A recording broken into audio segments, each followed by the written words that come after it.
ओम सर्वेभ्यो नमः। सम्माननीय दर्शक वृंद, स्वागत है आपका गुरुकुल प्रभात आश्रम के इस YouTube प्रसारण पर।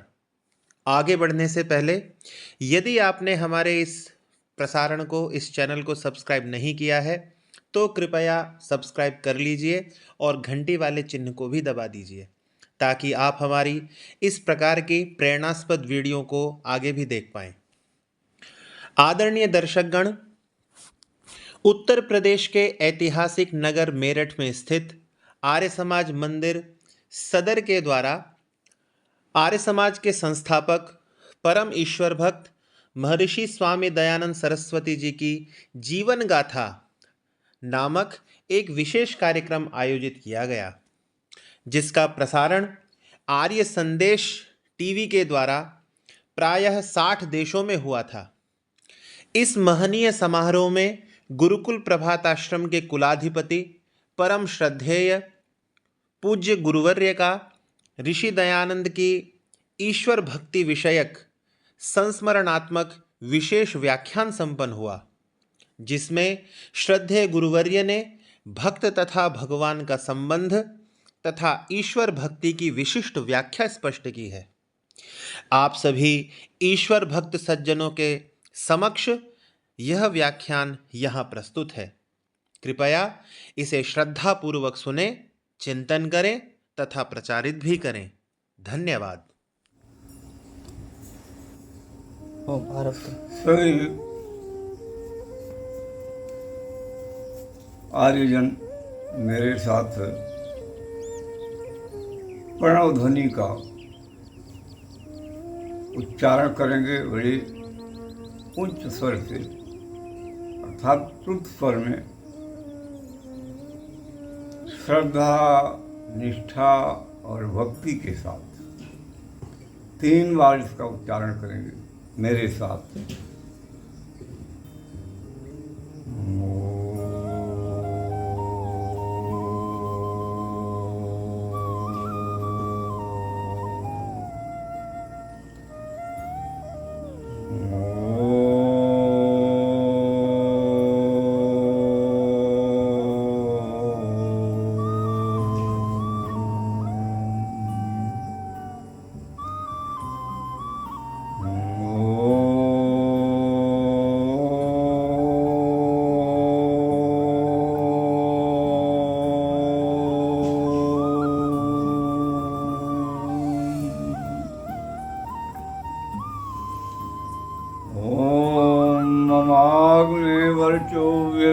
वस्तु वयं तिन्दाना तन्नं पुषेम मह्यं नमन्तां प्रदिशश्चतस्रः त्वयाध्यक्षेण पितना येम त्वयाध्यक्षेण पितना जयम। ओम ये ते पवित्र गुरुयो अवीक्षरन्ति धारया ते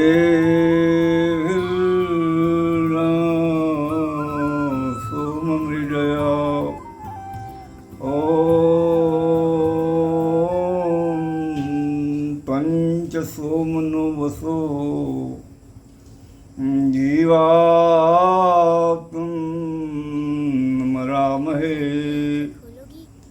प्रियस्तोत्रो वनस्पतिः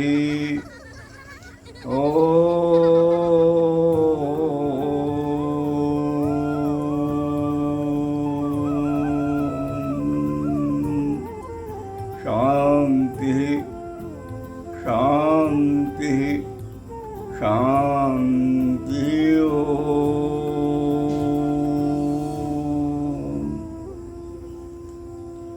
श्रद्धामयी पवित्र मातृशक्ति, धर्मानुरागी पवित्र सज्जनों,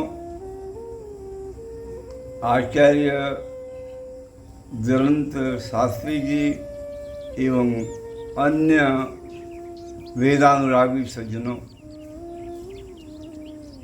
ऋषि दयानंद के जीवन की घटना आती है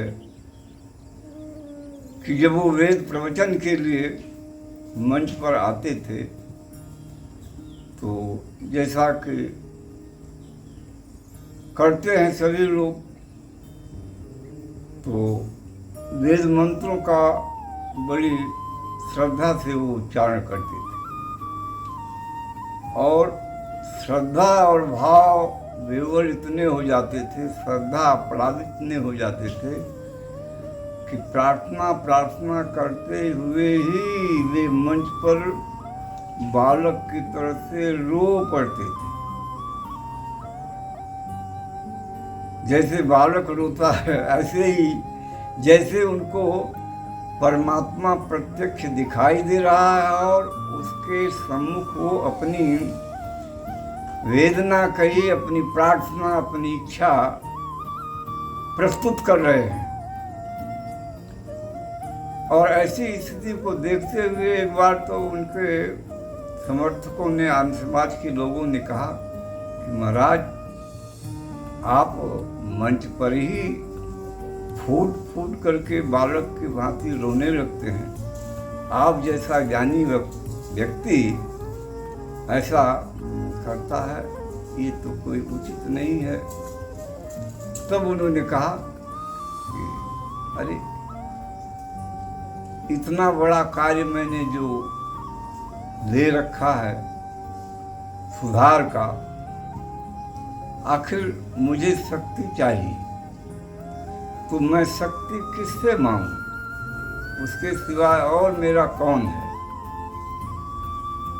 जब इस प्रकार के उनके विचार सुने तो भक्तों ने कहा कि महाराज, आप वेद मंत्रों की ऐसी व्याख्या, भक्तिपूर्ण व्याख्या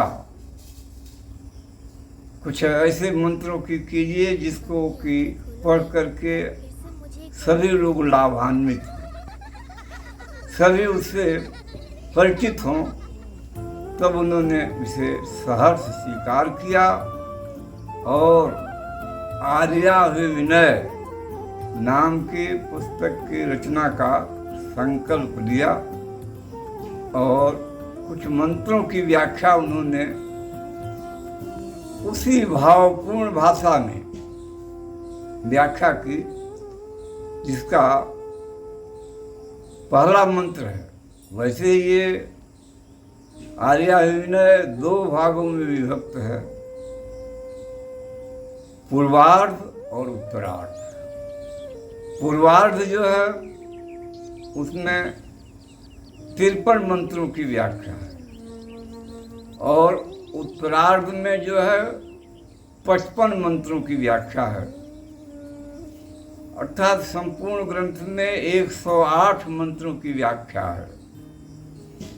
और जब पहला मंत्र पूर्वार्ध में जो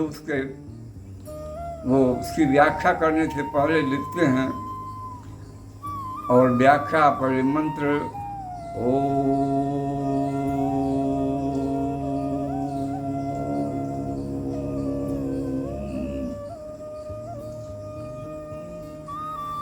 व्याख्या के समय उन्होंने इंद्रम मित्रम वरुणम मित्यमाहु ऐसा करते हुए फिर वे लिखते हैं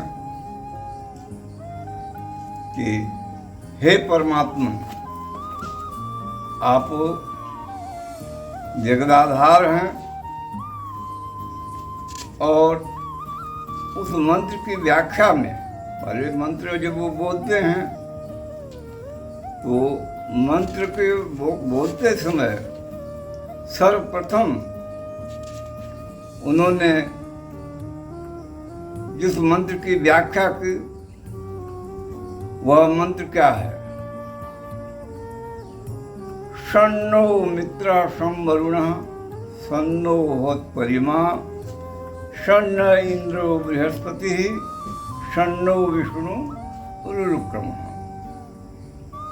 इस मंत्र की जब व्याख्या करते हैं तो व्याख्या में जो भक्त की भाषा है, ज्ञानी की नहीं। भक्त की भाषा है, वो स्वाभाविक रूप में इसमें प्रकट होती है। और उन्होंने इस पूर्ण व्याख्या में कुछ ऐसे विशेषण परमात्मा के लिए दिए हैं जिसको सुन करके आश्चर्यचकित होना पड़ता है कि अरे, ऋषि दयानंद ने इन शब्दों का प्रयोग किया है। सत्यार्थ प्रकाश में तो कुछ और स्वरूप दर्शाया गया है। और वे शब्द क्या हैं?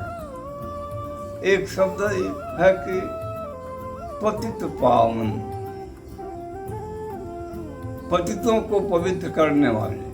फिर इसी से वो संतुष्ट नहीं है। पतित पावन अधमोद्धारक, अधमों के तुम उद्धारक हो। इस प्रकार के शब्दों का भी प्रयोग करते हुए एक लंबी अनेक विशेषणों से उसे युक्त किया। और उस विशेषण से युक्त करने के बाद इसी प्रकार से उन्होंने अन्य मंत्रों की, जैसे एक उदाहरण के रूप में है कि वायवायाहि दर्शत इमे सोमम अलंकृता तेषाम पाय श्रुधि हवम। वो कहते हैं कि ये सोम जो पदार्थ जिसको हमने आपके लिए, आपको समर्पित करके, समर्पण करने के लिए मैंने जो ये उपस्थित किया है, इसको पाए, इसका पान कीजिए, इसकी रक्षा कीजिए। तेसाम पाए श्रुधि हम, और हमारी पुकार को सुनिए आप, ऐसे नहीं। अब यहाँ तक वो परमात्मा पान करेगा, यहाँ तो निराकार है, किंतु वो भक्त की भाषा जो है वो कैसी होती है? शिशु की भाषा होती है। शिशु जैसे अपनी माता के सामने रोता गाता है अपने पदार्थों को प्राप्त करने के लिए, उसी प्रकार से उसकी भाषा है। तो परमात्मा के सामने वो उसी भाषा का प्रयोग कर रहे हैं। और यानी लोग भक्ति भाव में जब विवल होते हैं तो स्वाभाविक रूप से उनके मुख से, उनके ग्रंथों में उसका प्रकटीकरण होता है। आदि जगत गुरु शंकराचार्य जी महाराज, जो जिनके तर्क के संबंध में, जिनके पांडित्य के संबंध में सारा विश्व उनके पांडित्य का लोहा मानता है, उनके तर्क का, यहाँ तक कि ऋषि दयानंद ने भी कहा कि उनकी विद्या कितनी उच्च कोटि की थी, ये उनके वेदांत भाष्य, शारीरिक भाष्य से पता लगता है। और वे शंकराचार्य, वे आदि जगत गुरु शंकराचार्य, वो क्या कहते हैं कि नैतम सठत्तम मम भाव ये था क्षुधा त्रितार्ता जननी स्मरंती, कि जो मैं तुमसे प्रार्थना कर रहा हूँ, ये मेरा इसमें सठत्व मत समझना। क्यों? क्षुधा त्रितार्ता जननी स्मरंती। क्षुधा और प्यास से व्याकुल बच्चा किसको स्मरण करता है? माँ का स्मरण करता है, माँ को पुकारता है। वे शंकराचार्य ये स्तुति में करते हैं। वो वेदांत की भाषा जो है, योद्धाओं की भाषा जो है, कि जो भी उनके अद्वैतवाद का जो सिद्धांत है, उसका जो भी खंडन करेगा, उस सब का उन्होंने उत्तर दिया है। और उसका उत्तर देते हुए उन्होंने बहुत अच्छी प्रकार से प्रतिपादन किया है। वही शंकराचार्य प्रार्थना करते हुए उसे कहते हैं कि ये हमारी प्रार्थना को सुनो, मेरी से सठता मत समझो। बालक तो माँ के सामने कहेगा ही। इसी प्रकार से ऋषि दयानंद ने आर्या विनय के मंत्रों की व्याख्या जो की है, उसमें लिखा एक मंत्र और आया है, यदंग दास से तम अंग्रे भद्रम करिष्यसि तवेतत् सत्यम अंगिरः। ये तो तुम्हारा व्रत ही है कि जो इसको तुम स्वीकार कर लेते हो, अंगीकृत कर लेते हो। अंगीकृतम न त्यजति भगवान, आप अंग स्वीकार को छोड़ते नहीं हैं, उसका तो पालन करते ही हैं आप। तो आप हमारी प्रार्थना को सुनिए और इसी भाव में आकर के उन्होंने इस ग्रंथ की रचना की और हम सभी लोगों को इस ग्रंथ का, संपूर्ण ग्रंथ का एक बार नहीं, जिस भाव से भावित होकर के ऋषि दयानंद ने 108 मंत्रों की व्याख्या की है, उसी भावना से हम भावित होकर के इन मंत्रों का पाठ करेंगे तो हमारे अंदर भी जो ज्ञान के साथ साथ भक्ति का प्रवेश हुआ। ज्ञान अग्नि है, ज्ञान सूर्य है, और भक्ति क्या है? भक्ति जो है वो सोम है, जल है। इससे हमारा मन मस्तिष्क सब पवित्र होगा, ऋजुता आएगी मन में। ये भाव जो है ऋजुता का आएगा, कोमलता का आएगा, और हम स्वयं भी उससे प्रभावित होंगे। परमात्मा इस ग्रंथ को पढ़ने के समय हमारे अंदर भी वही भाव उत्पन्न करे जिस भाव से भावित होकर के ऋषि दयानंद ने इन मंत्रों की व्याख्या की है। ओम शांति शांति शांति।